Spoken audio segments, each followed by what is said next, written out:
Assalamualaikum warahmatullahi wabarakatuh. Perkenalkan nama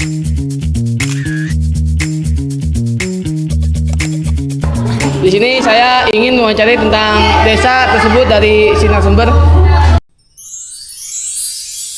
ke sini. Jadi saya lahir di Madiun di Jawa Timur dan orang tua saya, tepatnya ibu saya berasal dari desa Banjarsari. Saya bukan warlock, saya tidak besar di sana, tapi saya lahir di sana dan tiap tahun saya pasti mudik ke sana. Jadi desa Banjarsari ini sebelumnya terletak di Kabupaten Madiun ya. Jadi awal mulanya dia itu didirikan tahun 1700 oleh Kiai Ageng Muhammad bin Umar. Beliau itu menantu dari Sultan Hamengkubuwono I. Nah, desa Banjarsari ini adalah sebuah tanah pemberian dari Sultan Hamengkubuwono dikasih ke Kiai Ageng Muhammad sebagai hadiah dari atas keberhasilannya melemahkan Pangeran Singosari. Nah, setelah diberikan tanah itu dijadikan pemukiman dan menjadi desa Banjarsari sampai sekarang.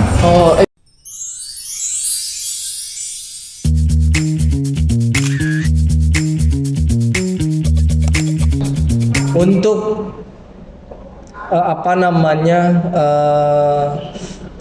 adat istiadat yang masih dipegang teguh oleh masyarakat Sedimara Pinang adalah tradisi kue bacot misalnya. Itu satu buah tradisi yang terjadi ketika ada salah satu warga atau kerabat kita yang besoknya akan hajatan, entah itu pernikahan ataupun sunatan.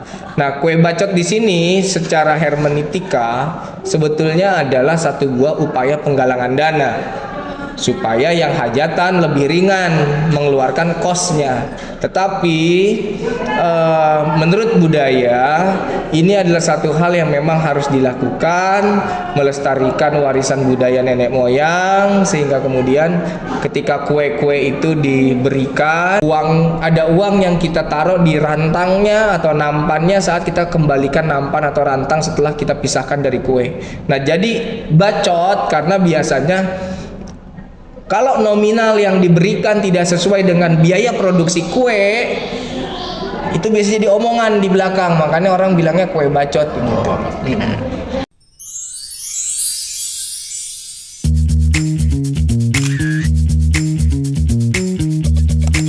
Baik. Terus kalau misalkan kondisi geografisnya Pak, Bapak tinggal pegunungan. Berarti dataran tinggi. Berarti di situ lebih cenderung sering hujan atau gimana Pak? Kalau hujan ya rata-rata sih sering. Berarti kayak lebih sering hujan dibanding panas gitu ya Pak?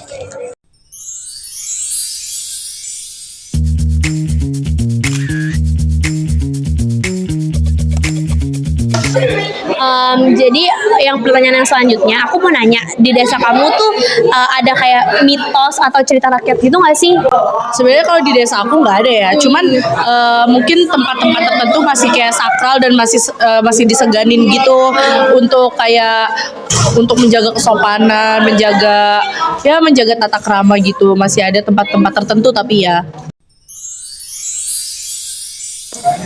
Selanjutnya, di desa kamu tuh ada hal positif apa yang selalu dilakukan di desa kamu? Positifnya aja? Iya, positif dan negatif deh. Oh, positif dan negatif. Kalau dari sisi positif ya, itu yang tadi aku jelasin, masih ada gotong royong, kerja bakti, masih suka ada acara-acara kayak 17-an tuh masih ada. Masih rame. Terus anak mudanya. Nah iya, terus kalau misalkan nih kita kan mau bulan puasa nih, pasti kan subuh-subuh pada bangunin sahur tuh pakai beduk, itu masih ada kalau di daerah aku. Terus bangunin pakai mic, terus setelah sholat tarawih juga masih ada yang suka ngaji bareng-bareng gitu, itu masih ada. Kalau hal negatifnya kalau boleh tahu? Kalau hal negatifnya itu kadang warga-warganya masih sering kayak buang sampah sembarangan, terus masih sering adalah orang-orang yang kayak punya problematik, jadi kayak nggak suka sama tetangganya atau iri gitu, itu masih ada. Pasti orang-orang kayak gitu kan ada ya. Iya, setiap tempat pasti ada ya.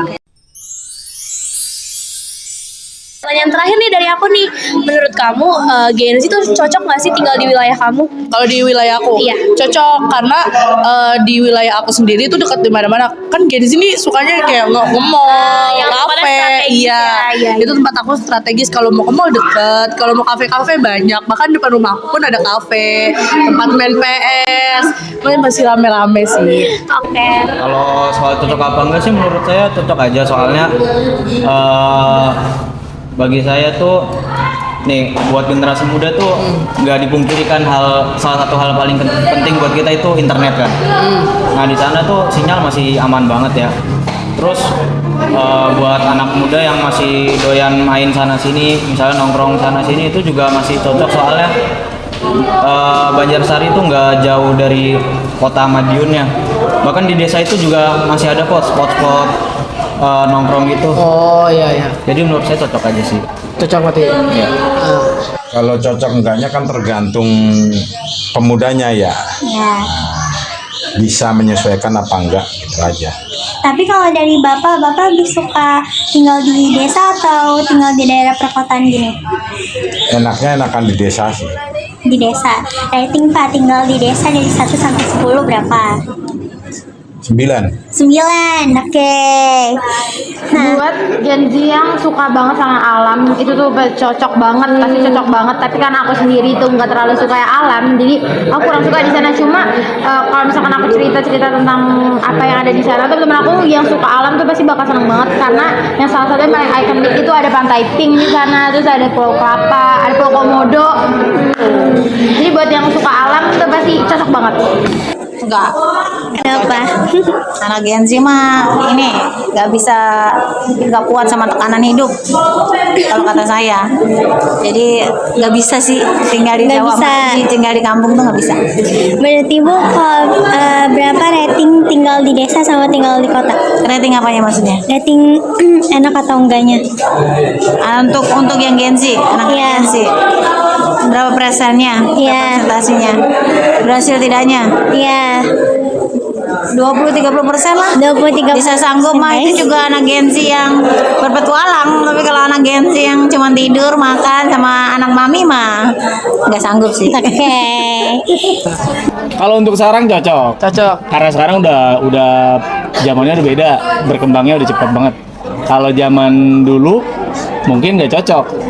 Nggak cocoknya karena posisinya emang transportasi nggak ada, susah.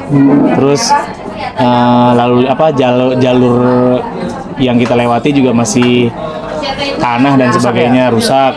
Kalau sekarang fasilitas sudah banyak, kayak fasilitas kendaraan, fasilitas umum itu udah lengkap banget sekarang, udah lumayan, nggak terlalu ini.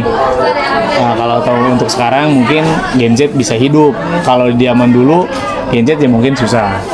Berarti cocok buat Cocok kalau untuk sekarang ya, tahun berikut, kalau sebelum tahun-tahun sekarang ya nggak bisa. Jadi untuk wawancara mungkin cukup segitu aja studinya. Makasih ya Pak saya Ya, sudah sama-sama. mau diwawancarai oleh saya. Wassalamualaikum warahmatullahi wabarakatuh. Waalaikumsalam.